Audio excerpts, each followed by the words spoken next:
Assalamualaikum warahmatullahi wabarakatuh. Innal hamdalillah nahmaduhu wa nasta'inuhu wa nastaghfiruh wa na'udzu billahi min shururi anfusina wa min sayyiati a'malina.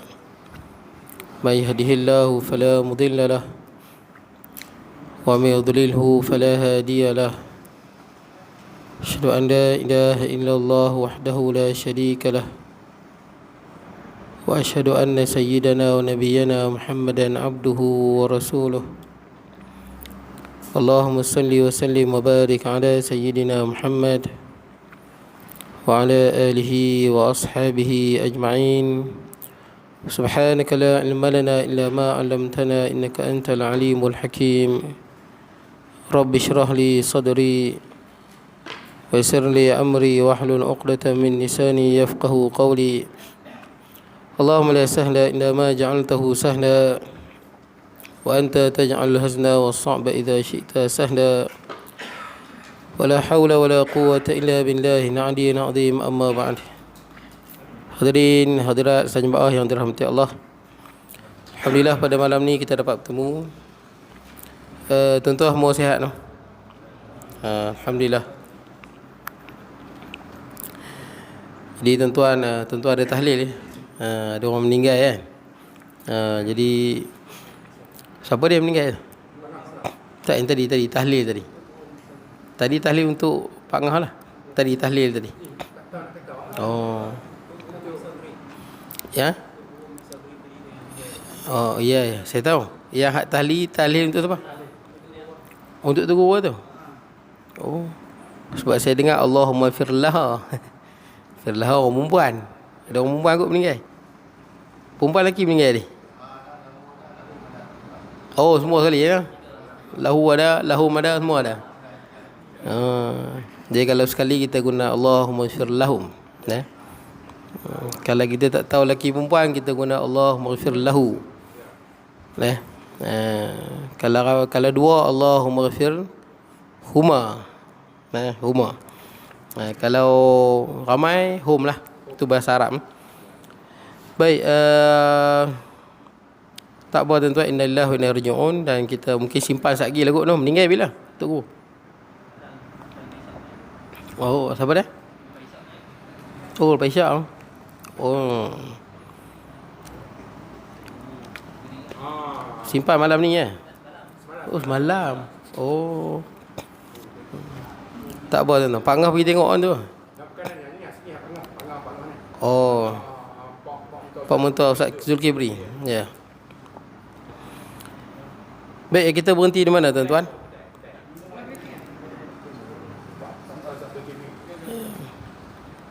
Di pondok kan? Pondok. Ustaz Saleh ada lagi? Saleh Je Ahmad. Ada lagi no? Dia sihat lagi ke uzur? Boleh lagi no? Boleh mengajar lagi no? Oh, ada 80 umur ni. Tak ada lagi no? Tak ada ya. Baik. Oh, itulah. Baru ni pun Tok Guru Mak Isa kan, daripada Greek kan. 106 tahun panjang umur dia tu. Kiranya dia lahir pada tahun bila? 1917, bukan 1916 1916. Panjang umur dia tu. Jadi orang yang paling baik itulah orang yang panjang umur dia dan banyak amalan dia. Kan orang pernah tanya Nabi SAW, siapakah manusia yang terbaik? Man khairun nas, siapa manusia yang terbaik? Kata Nabi SAW, man tala umruh wa hasuna amaluh, orang yang panjang umur dia dan baik amalan dia. Ini kita susahlah nak challenge tuan-tuan. Nah, kita tengok orang yang daripada kecil lagi mengaji agama, menyampaikan ilmu, betul tak?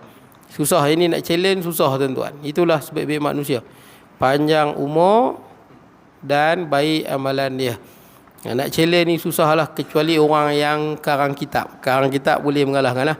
Macam Imam Nawawi, umur dia pendek ya, 45. Tapi dia punya kitab tu, pengaruh dia hebat lah. Antara ulama yang berpengaruh di dunia ni pada umat Islam, antaranya Imam Nawawi rahimahullah. Dia meninggal umur 45. Imam Syafi'i meninggal umur 54. Tapi mazhab dia berapa juta pegang. 54 umur dia. Nah, Imam Ghazali yang kita baca ni, kitab dia cerita bab Imam Ghazali ni kan. Dia meninggal umur 55. Ni Imam Ghazali ni. Kita tengah cerita tentang Imam Ghazali, kitab Ihya Ulumuddin. Kalau kita jenis tak karang kitab, memang kita sukarlah untuk menandingi orang yang panjang umur dan banyak amalan dia. Baik tuan-tuan. Jadi kita tengok tuan-tuan, kita berhenti di mana ni? Tuan ingat tak? Ya, 57 baris yang ke. Ya, baris yang ke-6. Lepas Imam Ghazali tu kan. Baik. Qala musannifu rahimahullahu taala wa nafa'ana bi ulumin fid darin, kata pengarang. Tetapi hai kaum muslimin, apabila dibaca kitab yang tinggi-tinggi di zaman sekarang ini, kena cerca pula kerana menghabiskan masa dengan membaca kitab tersebut. Orang cerca. Orang baca kitab-kitab lama, orang cerca. Inilah benda yang menyedihkan. Betul tak? Orang baca, orang cerca. Kadang-kadang yang cerca ni ustaz-ustaz juga. Betul tak? Ustaz-ustaz kata ini hadis ni tak betul, hadis ni lemah, maudhu'. Tuan-tuan, berkenaan dengan hadis ni, memang ada hadis yang maudhu', hadis yang lemah. Hadis yang maudhu' pun kadang-kadang khilaf di kalangan ulama. Khilaf. Adakah dia maudhu' ataupun tidak? Sebab dalam rantaian sanad tu, bila ada seorang yang pemalsu hadis, maka dia palsu terus. Tapi dia khilaf di kalangan ulama. Hatta dalam menghukumkan maudhu' ni bukan mutlak. Kalau ada seorang ustaz kata hadis ni maudhu', belum tentu pandangan ulama lain maudhu'. Boleh lah. Jadi kita berhati-hati. Lah ni kan banyak ustaz-ustaz muda kan. Saya tak sukalah cerca siapa-siapa, tapi kadang-kadang cara tu tak bagus. Betul tak? Saya bagi contoh tuan-tuan. Kita pegang sampai sekarang. Tapi kalau ikutkan tuan-tuan, kalau ikutkan dari segi ilmu hadis lah, palsu tuan-tuan. Contoh, Khadijah lahir kahwin dengan Nabi SAW umur 40 tahun. Betul tak? Rasulullah umur 20. Ni dipegang oleh majoriti ahli tarikh tuan-tuan. Sejarawan. Tuan-tuan buka kitab sejarah mana? Ramadan Al-Buti ke? Tuan-tuan buka Rahiqul Makhtum ke? Dia sebut 40 tahun. Tapi cerita ni dibawa oleh Muhammad bin Umar Al-Waqidi. Sebagian ulama sebut dia ni penipu, pemalsu. Tapi kenapa riwayat itu masyhur? Sebab di dalam sejarah ulama bersikap mutasahil. Boleh tak? Tasahil, maksud dia bersederhana, dia tidak sekeras hadis. Sebab tu cerita tu diterima dan masyhur. Marah Muhammad bin Umar Al-Waqidi, banyak ulama kata dia pemalsu, tapi tak semua. Imam Zahabi rahimahullah, dia anggap tak Imam Muhammad bin Umar Al-Waqidi ni bukan imam lah, perawi kan. Dia ni hanyalah dhaif, boleh ditulis hadis. Ini pandangan Imam Zahabi. Tapi ulama sebelum tu kata dia pemalsu. Makna dia tuan-tuan, bila ada satu ustaz di YouTube kata hadis ni palsu, belum tentu palsu. Boleh tuan-tuan? Dia masih lagi khilaf. Sebab kadang-kadang saya tengok, ialah orang muda kan, semangat mengaji kan. Saya tengok baru ni ada Ustaz Wadi Anwar. Anda kenal Ustaz Wadi Anwar? Kan dia cerita, Ustaz Wadi Anwar ni orang yang banyak jasa dia bagi umat Islam. Tidak sampaikan ilmu. Jadi sekarang ni orang suka buat konten nak popular. Buat konten di YouTube. Tengok ceramah ustaz-ustaz, cari yang mana salah, dia kekat dan dia react. Saya tak nak fokus siapa-siapa, tapi perbuatan tu mula-mula saya nak, kalau dia react pada orang yang bukan ustaz, bukan ahli agama, tak apalah. Orang jahil ke, orang yang musuh Islam, tak apalah. Ni react pada ustaz-ustaz yang dah banyak jasa dia pada umat Islam. Betul tak? Kita nak apa sebenarnya? Betul tak? Adakah kita nak mengajar? Saya mula-mula saya setuju juga apa yang dia buat tu bila dia react pada orang yang jahil kan. Tapi bila dia cari video untuk guru pondok, ustaz-ustaz, lepas tu dia tayang, lepas tu dia gelak-gelak, betul kan? Dia sengih-sengih. Kita nak apa sebenarnya? Cuba hang react kat diri hang, betul tak? Kenapa tak react kat diri hang? Ketika mana hang mengatakan cuci kuil tu boleh. Betul tak? Kan dia sebut cuci kuil boleh. Ulama bandai ramai hentam. Walaupun ada seorang yang kata boleh kan, tapi banyak ulama kata tak boleh cuci kuil. Bila Ustaz Zaidul kata tak boleh, Dr. Zakarnaik kata tak boleh, betul tak? Mufti Perleh pun kata tak boleh, ramai kata tak boleh. Kalau hang jujur, hang react balik video hang tu. Betul tak? Hang tayang balik, react balik. Awak tak react balik. Nampak? Dan tuan-tuan tengok, bila dia react ni, orang yang memang tak sehaluan dengan dia. Betul tak? Yang ada punya sehaluan dengan dia, dia tak react pun. Betul tak? Sehaluan ni maksud dia yang cepat kata bid'ah lah. Tahlil bid'ah, talqin bid'ah, semua pakai bid'ah semua. Yang geng-geng pakai dua bid'ah ni, dia tak react pun. Betul tak? Nampak? Situ pun dah ada bias di situ. Tak apalah saya pendekkan cerita. Saya tengok baru ni dia react video Ustaz Wadi Anwar. Saya tak suka cerca dia tuan-tuan, itu cara dia buat. Tapi bagi saya cara tu tak bagus. Sebab bila Ustaz Wadi Anwar cerita yang Raja Maharaja Rom kan, simpan gambar-gambar apa? Nabi kan. Gambar tu ceritanya Nabi Adam AS nak melihat wajah-wajah anak cucu dia yang menjadi Nabi dan Rasul. Maka Allah Ta'ala turunkan daripada syurga. Dan gambar tu ada di atas kain sutra yang berwarna hitam. Ada semua Nabi tuan-tuan ada. Ada pada Nabi Adam AS. Lepas sebelum Nabi Adam meninggal, Nabi Adam simpan di dalam tanah di belah matahari terbenam kot. Kemudian dikeluarkan oleh Iskandar Zulkarnain. Tahu Iskandar Zulkarnain? Yang kita baca dalam surah Al-Kahf. Betul tak kan? Yang satu dunia dia merintah, dikeluarkan daripada bumi dan diserahkan kepada Nabi Daniel. Dan Nabi Daniel diserah kepada Maharaja Rom dulu-dulu. Ada yang Muslim dulu-dulu, dia serahkan. Bila dia serah, Maharaja Rom ni yang bagi, kemudian terus. Dan sebahagian ulama Al-Azhar sebut mungkin gambar itu berada di Vatican City di Rom. Sana pun boleh jadi kitab yang pure, asal. Taurat ataupun Zabur, mungkin Injil masih ada dalam tu. Tapi mana boleh masuk tuan-tuan? Tuan-tuan tahulah Rom ni negara mafia nombor 1 dunia. Nombor 1. Ahli politik kan semua dalam poket lah tuan-tuan. Mafia besar di Rom tu. Jadi tuan-tuan di Itali. Ada di Vatican City. Saya tengok ada seorang ulama Azhar sebut mungkin berada di situ. Cerita ni bukan Ustaz Wadi Anwar yang sebut. Sebut oleh Ibnu Hibban, ulama hadis. Kalau cerita ni palsu, Ibnu Hibban takkan sebut. Disebut oleh Imam Al-Bahaqi rahimahullah dalam Dalailun Nubuwah. Kalau palsu takkan dia nak sebut. Betul tak? Kalau hang kata palsu, lemah, kami tak pegang pandangan hang, kami pegang pandangan Imam Baihaqi. Kami tak pegang pandangan hang, kami pegang pandangan Ibnu Hibban. Oh, perawi ni lemah menurut ulama mana? Kalau nak ikutkan Imam Bukhari pun sebagai ulama dhaifkan dia. Jangan main-main. Imam Bukhari tu siapa ulama yang dhaifkan dia? Ni nak bagi tahu ilmu hadis tuan-tuan, sikit ya tuan-tuan. Antara ulama yang melemahkan dia adalah Ibnu Hatim Ar-Razi dengan Abu Hatim Ar-Razi. Pasal apa dia lemahkan Imam Bukhari? Sebab katanya Imam Bukhari mengatakan Al-Quran yang dia baca ni adalah bukan kalamullah. Betul tak kan? Quran ni adalah makna yang berdiri pada zat Allah. Yang dia baca ni bukan Quran. Memang itu pegangan ahli sunnah pun. Ya kita baca baharulah. Betul kita baca kan? Saat kita baca baharulah. Kan kita keluar lidah kita. Panjang nak bahas tuan-tuan bab tu tuan-tuan. Jadi itulah jadi fitnah pada Imam Bukhari dan depa mendhaifkan Imam Bukhari dan depa sebut wa fihi mas'alatul lafz. Padanya ada masalah lafaz Quran lah. Dia kata bukan kalamullah. Imam Bukhari pun ada dhaifkan dia. Hatta Imam Abu Hanifah, mazhab Hanafi tu. Imam Bukhari melemahkan Imam Abu Hanifah. Imam Malik, ulama besar mazhab Maliki kan. Dia menolak Ibnu Ishaq. Kata pendusta, tapi majoriti ulama terima. Saya nak cerita tuan-tuan, bila dia react satu video, yang dia react tu bukan mutlak pun pandangan dia. Dan ulama yang dinukil tu. Tak apalah, saya tak kata dia sesat dan sebagainya. Saya tak mau menyesatkan orang. Tapi tuan-tuan, yang dia buat kerja tu tak elok. Betul tak? Bila saya baca tang komen, orang maki hamun Ustaz Wadi Anwar. Nampak? Yang disebut tu memanglah okey, ada ulama ni sekian-sekian sebut. Tak apalah, hang pegang ulama tu pulang lah. Tapi apa yang hang buat ni menyebabkan orang maki hamun Ustaz Wadi Anwar. Nampak?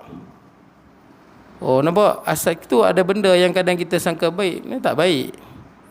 Sebab tu bila saya renung-renungkan, kita kena muhasabah. Tinggi mana pun ilmu kita, banyak mana pun ibadah kita, ingat silap satu benda terjun neraka. Itu kena ingat. Jangan ingat bila kita dah ilmu tinggi, ibadah banyak, tahajud tiap malam, confirm tak masuk neraka. Jangan. Selip sikit terjun neraka. Sebab tu kena berhati-hati. Jangan bangga diri. Iblis kan hebat dah. Jangan kata duduk kat dunia, masuk syurga dah. Duduk dalam syurga dah. Kita mengaji akidah, iblis duduk dalam syurga tu. Kita mengaji bab syurga, dia tengok syurga dah. Kita mengaji bab sifat-sifat Allah, dia bercakap dengan Allah baca dalam Quran kan. Dia berdialog dengan Allah. Lah makhluk paling jahat. Bila kita renung cerita bab iblis ni, ingat banyak mana ibadah kita tinggi, mana ilmu kita, sikit punya adab kita silap, terjun dalam neraka. Tu jaga-jaga tuan-tuan. Hatta saya pun kena renungkan diri kita. Walaupun kita tak setuju mungkin dengan sebahagian, betul tak kan? Tapi jaga-jaga. Jangan kita mengajak, betul tak? Kita tak react pada artis ke, betul tak? Tak react pun pada orang yang sesat ke, musuh-musuh Islam tak react pun. Koklah kita nak react pada ajaran Syiah ke, tak apalah, sesat kan? Ajaran Qadariyah ke, ajaran liberal ke, ajaran Qadiani ke, tak apalah. Ni react pada ustaz-ustaz yang terkenal, telah memberi banyak ilmu pada ummah. Yang tu yang kita nak react. Kita nak apa sebenarnya? Malah yang dia react tu dia kata lemah. Tak apalah nak pegang lemah-lemah. Imam Baihaqi terima, Ibn Hibban terima. Malah dalam bab kelebihan memang ulama terima riwayat yang begitu. Ulama terima. Dalam bab-bab kelebihan, betul tak? Ataupun dalam bab-bab sirah, ulama memang bersikap mutasahil. Tidak bersikap seperti mana meriwayatkan hadis yang sahih. Bukan begitu tuan-tuan. Hatta dalam pengamalan hadis dhaif, ada orang tak mau terima, betul tak? Tapi kalau ikutkan Imam Abu Hanifah, Imam Malik dengan Imam Hanafi, dia pun letakkan hadis dhaif atas daripada pandangan manusia. Nampak tu? Dia terima. Kerana jadi dhaif sebab apa? Dalam perawi tu pada Rasulullah SAW, kemudian si fulan sampailah katakan perawi dia Imam Tirmizi. Dalam rantaian tu ada seorang yang hafazan dia tak kuat, lemah. Hadis tu jadi lemah. Tapi belum tentu yang dia hafal itu tak betul. Betul tak? Itu yang ulama kena berhati-hati. Sebab tu banyak ulama hadis sangat bersangka baik dengan hadis dhaif. Betul tak? Imam Nawawi ulama besar hadis, Al-Hafiz. Tapi dalam kitab dia Al-Azkar ada hadis dhaif. Nampak tuan-tuan? Dia ulama hadis besar. Itu yang kita lepas main kita sapu muka tu kan. Itu dalam kitab Al-Azkar. Saya taklah sebut orang tak sapu tu sesat dan sebagainya tuan-tuan. Tapi nak cerita Imam Nawawi ni ulama besar hadis. Dia tahu sanad tu. Ada hadis yang sahih tapi ulama tolak, ada tuan-tuan. Ada. Sanad sahih tapi ulama tolak. Contoh dia apa tuan? Saya pernah sebutkan Masjid Jawi kan. Hadis yang mengatakan ibu dan ayah Nabi dalam neraka. Sanad sahih riwayat Imam Muslim. Tapi banyak ulama tolak. Antaranya Imam As-Suyuti rahimahullah tolak. Pasal apa? Bila kita baca dalam Quran, orang yang masuk neraka ni, orangnya apa? Walladzina kafaru wa kadzabu. Betul tak? Orang yang Rasul datang kat dia, dia lawan. Fahaqqa alaihi alqaul, Quran sebut. Betul tak? Layaklah masuk neraka. Layaklah kena azab.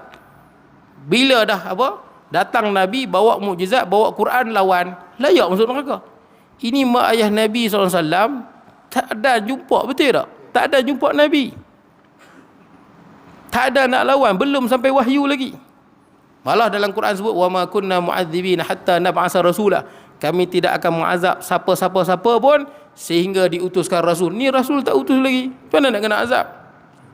Yang kena azab ni macam Abu Jahal, macam Abu Talib, macam Abu Lahab. Wahyu dah sampai lawan, tak mau terima, angkuh, layak, fahaqqa alaihi alqaul. Itu intisari Al-Quran. Tiba-tiba hadis sebut mak dan ayah Nabi dalam neraka. Bukan tolak hadis tu. Mak dia daripada Nabi SAW, kemudian sahabat, tabi'in, tabi'in, sampai ada Imam Muslim. Ada kesilapan hafazan di antara perawi tu. Boleh tak? Ada kesilapan. Sebab tu antara ulama Dr. Abdul Malik As-Sa'di tolak hadis ni dhaif. Sebab mustahil takkanlah Nabi sebut benda yang bercanggah dengan Al-Quran. Imam As-Suyuti tolak. Hatta ada hadis lagi, satu lagi hadis tuan-tuan. Sahih dari segi sanad. Sahih dari segi sanad. Yang Nabi sebut al-wa'idatu wal mau'udatu qiltahuma finnar. Anak yang ditanam hidup-hidup dan mak yang tanam tu dua-dua masuk neraka. Kan dulu-dulu zaman jahiliah dulu, dapat anak perempuan tanam sebab tak boleh nak tolong buat kerja kan. Dapat anak perempuan tanam. Dalam hadis ni sebut mak yang tanam atau bapa yang tanam dan anak yang ditanam tu qiltahuma finnar. Hadis riwayat Imam Abu Daud, sanad dia sahih, kuat. Dua-dua masuk neraka. Fikir tuan-tuan macam mana Quran sebut. La tadhiru wadhiratu wizra ukhra. Tidak. Tak tanggung dosa orang lain. Kenapa bayi itu masuk neraka? Dalam Quran sebut wa idzal mau'udatu su'ilat. Apabila anak yang ditanam tu ditanya, betul tak? Bi ayyi dzambin qutilat. Dosa apa yang dibuat yang tanam tu? Yang tu Quran sebut. Tiba-tiba dalam hadis sebut. Bukan salah Nabi sebut. Nabi tak sebut hadis tu. Boleh jadi kesilapan perawi waktu nak menyampaikan sebelum dibukukan. Boleh tak? Kalau betul dia tidak akan bercanggah dengan Al-Quran. Boleh ya? Cerita tentang hadis sahih ni bukan semata-mata sanad. Dia juga kena tengok ada tak syaz ataupun illah. Tak boleh ada syaz, tak boleh ada illah. Pendek kata tuan-tuan, bukan apa. Saya sedih bila orang duk react ustaz-ustaz, tok guru. Kita nak masyarakat benci ke pada ustaz? Tak benci ke pada tok guru? Kenapa tak react pada artis-artis yang memang musuh Islam? Betul tak? Memang bila kita buat konten YouTube ni dapat duit. Betul tak? Bila kita dapat subscribe sampai 100,000, Google akan hantar apa? Google akan hantar silver button tu. Button besar, set warna silver. Dan dapat duit juga tuan-tuan. Lepas tu bila dapat subscriber 1 juta, dia akan hantar apa? Gold punya, emas. Gold button. Dia kata hantar button Google YouTube pada emas. Adakah kita nak buat konten cari duit, terkenal dunia dengan kita memburuk-burukkan ustaz? Ini bukan cara lah tuan-tuan. Kalau boleh jadi, hatta kalau saya kuliah, boleh jadi saya ada salah. Betul tak? Sebab tu saya tak berkenan sangat kalau rakam, boleh jadi saya ada salah. Kalau hak jenis-jenis lagu ni, dia duk cut sikit, dia cari tak mana point. Betul tak kan? Asalkan dia ada konten, orang tengok, dia view, dia terkenal. Kalau hang jujur lah, hang react lah diri hang sendiri. Betul tak kan? Hang salah react diri sendiri. Kenapa tahu? Leceh lah, betul tak? React lah orang yang sama dengan hang react. Betul tak? Tapi tak, dia cari ustaz-ustaz yang tidak membinaahkan segala amalan. Betul tak? Yang ni lah yang dia sibuk nak react. Tak jadi tu tengok video dia. Betul tak kan? Adalah dia react 1-2 hak yang salafi atau wahabi ni. Kemudian dia dihentam teruk oleh geng-geng dia sendiri. Jadi dia tak berani dah nak react. Saya tengok je video dia tu. Baik tuan-tuan, kita tengok. Jadi akan dicerca. Yang sedihnya kadang orang-orang agama, ustaz-ustaz yang cerca. Kemudian kerana menghabisi masa dengan baca kitab-kitab tersebut, dengan hal yang demikian semakin satu kurun semakin kurang ilmu-ilmu agama ini. Maksud dia orang makin lama orang tak baca kitab tinggi-tinggi. Jadi tiap-tiap kurun tu ilmu agama berkurang. Baik. Semakin kurang ilmu agama ini hingga jadi alim ulama ini sedikit di dalam dunia ini. Ini meninggal pun ramai tuan-tuan. Maka alim ulama menjadi sikit. Perlu kita tahu alim ulama ni bukan semata-mata Sahih Bukhari dalam kepala, Sahih Muslim dalam kepala, segala sanad-sanad hadis dalam kepala. Belum ulama lagi. Semua mazhab dalam kepala dia. Belum ulama lagi. Kalau nak kira lagu tu, komputer ada semua. Betul tuan-tuan? Komputer semua sanad hadis ada dalam tu. Dalam handset pun betul, betul tak? Ni segala kitab hadis kita buh dalam handset kita. Quran bubuh, segala tafsir ada dalam ni. Adakah dia jadi ulama? Tak jadi. Pertama, dia bukan manusia, betul tak? Sama juga manusia. Kalau dia ada Quran, hadis, dia ada usul fiqh, usul tafsir, semua pandai, okey hadis ni sanad dia tak sahih, hadis ni begini, bla bla bla bla bla, belum tentu hang ulama. Sebab orientalis pun hebat macam tu. Ignaz Goldziher, kan tuan-tuan bersengat nama dia. Ignaz Goldziher orang Yahudi, tapi dari segi hadis Masya Allah hebat. Hebat bukan sikit, hebat sehebat-hebatnya. Malah boleh dikatakan Ignaz Goldziher tu lebih hebat daripada orang yang mengaji hadis PhD orang Islam pun tuan-tuan. Dia hebat sungguh. Dia habiskan umur dia dengan mengaji hadis. Ignaz Goldziher. Snok Horgurnye. Snok. Bukan Islam pun. Orang Belanda kan. Dia nak rosakkan orang Aceh. Dia fikir macam mana nak lemahkan orang Islam Aceh ni. Sebab menentang Belanda. Belanda hantar dia 15 tahun duduk di Mekah. Pura-pura masuk Islam. Nama tukang Abdul Ghaffar. Jadi doktor mata, mengaji agama. Daripada orang Belanda, fasih cakap Arab. Dan menguasai ilmu mazhab Syafi'i. Dengan menguasai sungguh tuan-tuan. Sampai kitab besar dalam mazhab kita. Kitab Abu Ishaq Al-Shirazi. Nama kitab dia At-Tanbih. Ini kitab besar mazhab Syafi'i. Dia terjemah kitab ni dalam bahasa Belanda. Saya tak terjemah kitab ni. Ilmu dia dalam mazhab Syafi'i kalah saya tuan-tuan. Snok Horgurnye. 15 tahun tuan-tuan. Sampai kitab tu, pasti pada terjemah dalam bahasa Belanda. Sebab dia suruh orang Belanda yang akan datang ni kaji di mana kelemahan Islam. Nampak tak? Tapi sekarang ni orang Belanda yang masuk Islam senang nak mengaji mazhab Syafi'i. Betul tak? Dia dah terjemah lah, dia terjemah siap-siap. Jadi tuan-tuan dapatlah. Hujung-hujung dia dapat umat Islam nak lemahkan dia. Matikan semangat jihad. Betul tak? Jangan sebut jihad. Umat Islam bila tidak ada jihad, dia sibuk berzikir, dia sibuk semayang, dan dia lantak pilah siapa nak pegang tampuk kekuasaan. Betul tak? Ada macam tu. Yang ni British juga macam ni. Zikir lah, duduk dalam gua lah, sembahyang lagu mana pun letak pergi. Tapi jangan kacau pemerintahan, biar kami kontrol semua. Bila umat Islam tak dapat kontrol pemerintahan, dia boleh buat sekular, betul tak? Maksiat, bebas kan. Jadi apa? Dalam pasukan tentera bebas, hidup bebas.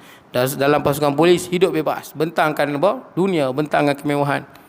Dalam kepimpinan tuan-tuan, semua hidup bebas. Dia dah pegang siaran TV, dah pegang apa semua, dia boleh bubuh dalam TV tu siaran-siaran yang maksiat. Kuasa, betul tak? Dia boleh buat segala aktiviti-aktiviti, malah kurikulum kan. Kurikulum yang apa? Sekolah tu dia boleh rombak balik. Betul tak? Yang penting menguntungkan dia. Kita sibuk zikir lantak pi. Betul, jadi dia suka ni. Baik. Jadi tuan-tuan, itulah senok gurunya. Alim lagi pada kita tuan mazhab Syafi'i. Tapi dia tak Islam, mati pun tak masuk Islam. Nampak tuan-tuan? Saya nak bagi tahu tuan-tuan, sifat dia bukan sekadar ilmu. Dia mesti ada innama yakhsyallaha min ibadihil ulama. Yang paling takutnya Allah adalah orang yang berilmu. Betul tak? Kalau hang ilmu banyak tapi tak takut pada Allah pun, betul tak? Macam itulah orang yang ada ilmu tapi tak ada adab. Betul tak? Ni ilmu ada, adab tak ada. Ulama ke? Bukan ulama. Betul tak? Tak kira lah walaupun sebut sanad ni menurut ulama ni, sanad ni menurut ulama ni, bla bla bla bla bla. Kalau hang tak takut pada Allah, hang bukan ulama. Bukan, ulang dalam semua tuan-tuan. Sungguh tuan-tuan, bukan ulama. Sebab tu kita tengok orang yang duk komen dengan ustaz, kita tengok macam mana dia, peribadi dia. Betul tak? Peribadi dia lagu mana? Baik. Jadi tuan-tuan, ulama mesti bukan sekadar ada ilmu, tapi dia juga amalkan ilmu tu. Dia juga amalkan ilmu tu, dan dialah orang yang paling takut Allah Azza wa Jalla. Dia baru ulama. Kalau dia tak takut dengan Allah, dia bukan ulama. Simple tuan-tuan. Kemudian tuan-tuan, mana ni? Jadi ulama sedikit ni tuan-tuan, mana dia apa? Ni ulama yang sebenar tuan-tuan. Yang dimaksudkan oleh pengarang kita ni ulama sebenar. Sebab banyak je saya jumpa orang yang tulis kitab banyak, betul tak? Tulis kitab banyak, pandangan ulama ni, pandangan ulama ni, pandangan ulama ni. Tapi kita tengok dia pun tak ketua hala sangat tuan-tuan. Dari segi pengamalan agama tuan-tuan, kita tengok tak padan lah tuan-tuan dengan kitab yang dia tulis tu. Tulis buku banyak tuan-tuan. Tapi Nabi sebut akhir zaman buku memang banyak, ulama kurang. Kan Nabi sebut dalam hadis, innallaha la yaqbidul ilma apa? Yang ta'zimuhu minan nas. Allah Taala tidak mencabut ilmu daripada manusia dengan cabut pada hati. Maksudnya kita tidur malam, esok Allah Taala cabut ilmu, kita tak tahu apa, bukan? Walakin biqabdil ulama. Tapi Allah Taala cabut ilmu dengan dimatikan ulama. Hatta lam yubqi aliman, sehingga kurangnya orang alim. Maksud dia akhir zaman makin kurang ulama. Tapi banyak, tuan-tuan tengok, orang yang menyembang banyak buka YouTube. Betul tak? Orang sembang beragama ramai. Ulama kurang. Maknanya dia apa? Orang yang menyampaikan maklumat ni banyak. Orang yang macam komputer lah tuan-tuan. Betul tak? Dia macam komputer lah sampaikan. Pengamalan ni nombor 2. Betul tak? Itu yang kadang-kadang kerana orang yang beginilah jadi masyarakat jadi haru biru. Betul tak? Jadi bergaduh. Dia bentangkan pandangan sesuka hati dia. Betul tak kan? Masyarakat nak bergaduh ke apa, yang penting orang nampak aku lain hebat sikit. Betul tak? Ulama ni tuan-tuan, kalau nak sampaikan ilmu dia bijak. Betul tak? Sesuai ke tak sesuai? Jadi fitnah ke tak jadi fitnah? Betul tak? Itu point ni. Kalau jadi fitnah masyarakat buat apa?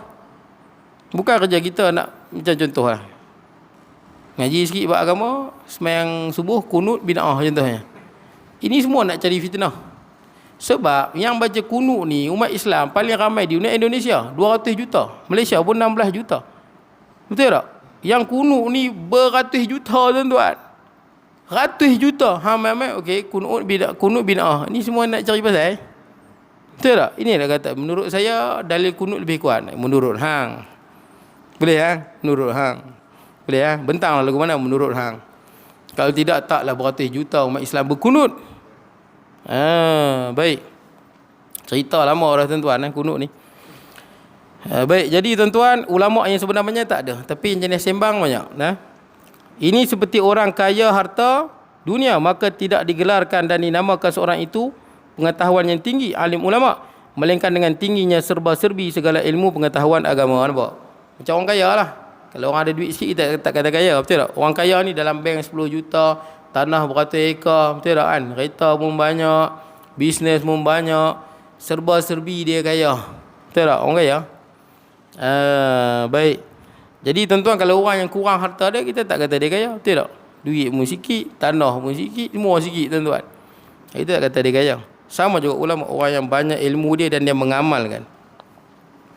Begitu juga orang kaya tidak dinamakan kaya melainkan banyak kebun dan benang, daripada bilangan beratus ekar hingga ribunya, dan bilangan rumah beratus-ratus buah, daripada rumah-rumah sewa dan lainnya. Nampak tuan-tuan? Jadi orang kaya ni bila dia banyak harta, kita sebut dia kaya.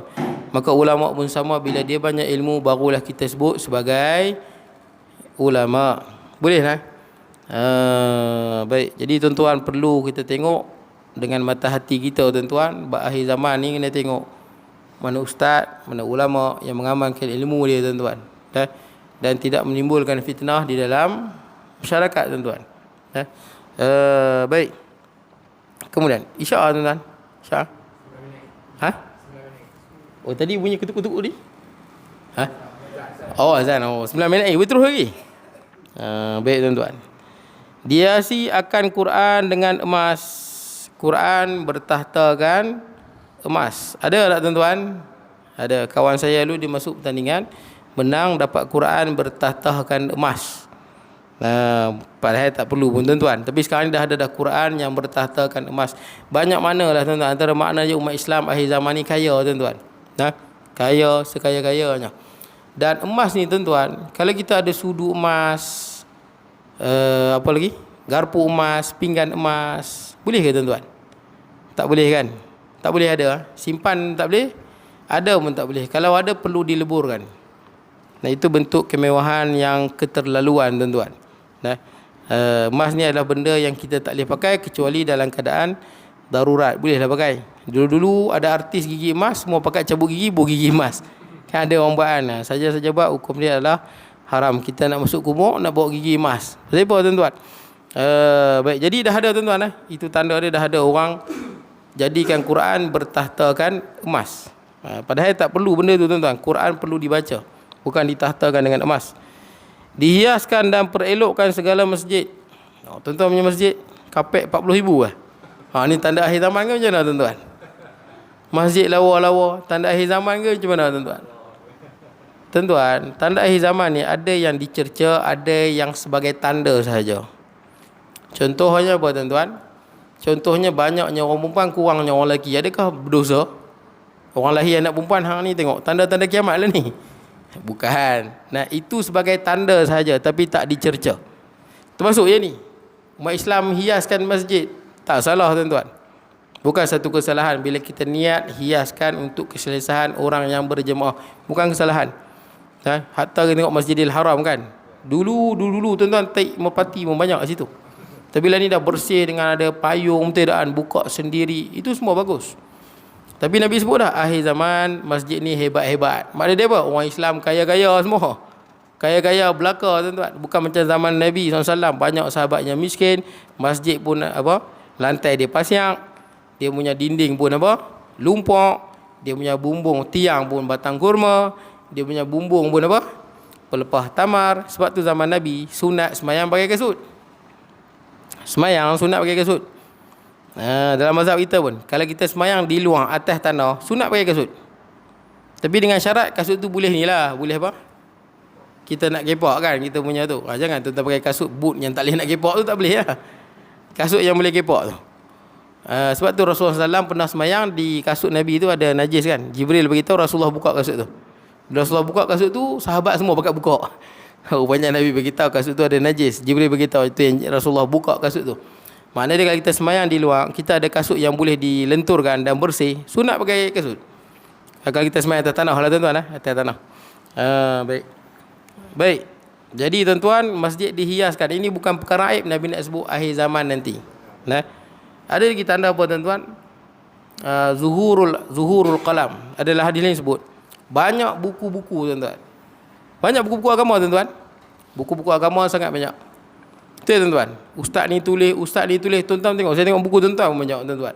Tuan-tuan pergi pesta buku nak beli buku apa pun tak tahu. Ustaz ni tulis. Tapi tuan-tuan perasan tak? Ramai orang jahil. Betul tak? Adakah salah ustaz-ustaz tulis buku? Tak salah.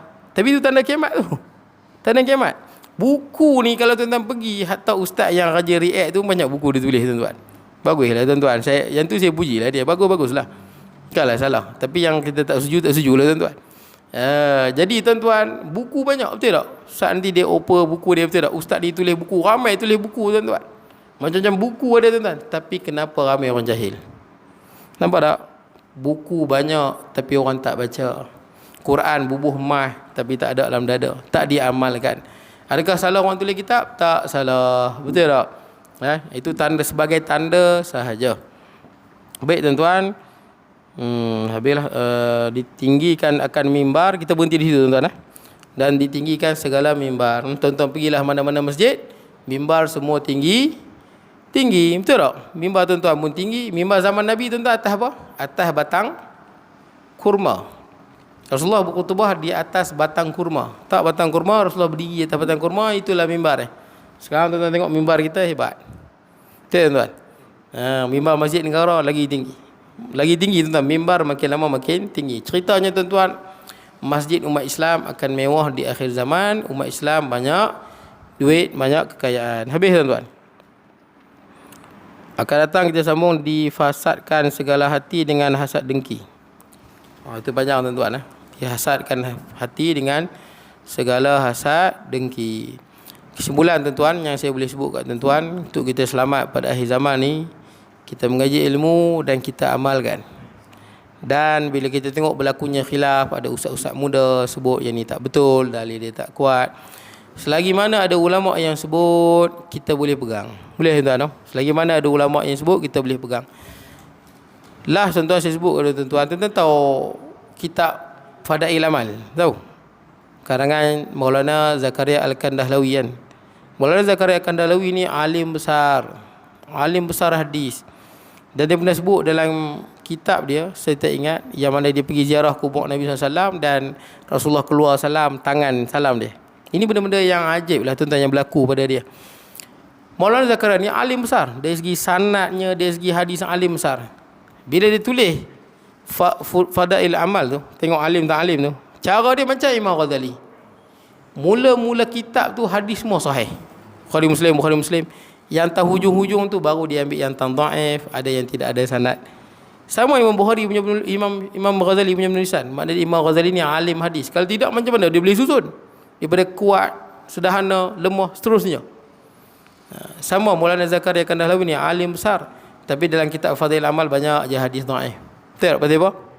Dia lagi banyak dia mengaji hadis, dia faham dhaif ni bukan kerana hadis, tapi kerana ada perawi yang lemah dalam rantaian tu, dan kita tak dapat pastikan 100%. Satu perawi tu kadang-kadang ratusan hadis dia sampaikan. Adakah kerana dia dhaif kita nak tolak semua hadis dia? Betul tak? Kalau kita kata okeylah, kita kata apa? Mengata apa? Kita meriwayatkan hadis palsu, salah. Betul tak? Kalau hadis tu betul pada Nabi, kita tolak macam mana? Ni ulama-ulama risau ni.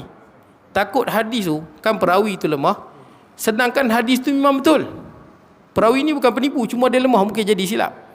Katakan hadis yang dia sampai tu memang Nabi pernah sebut. Faham? Tiba-tiba kita tolak.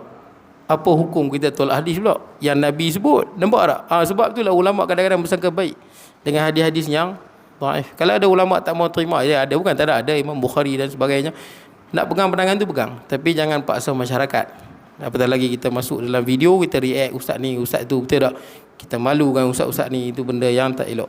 Saya minta maaf tuan-tuan, insya-Allah kita bertemu pada masa akan datang. Bismillahirrahmanirrahim. Allahumma ja'al jam'ana hadza jam'an marhuma wa tafarruqana ba'da tafarruqan ma'suma. ولا تجعل منا شقيا ولا محروما ولا متولا وصلى نبينا محمد وعلى اله وصحبه وبارك وسلم الحمد لله رب العالمين.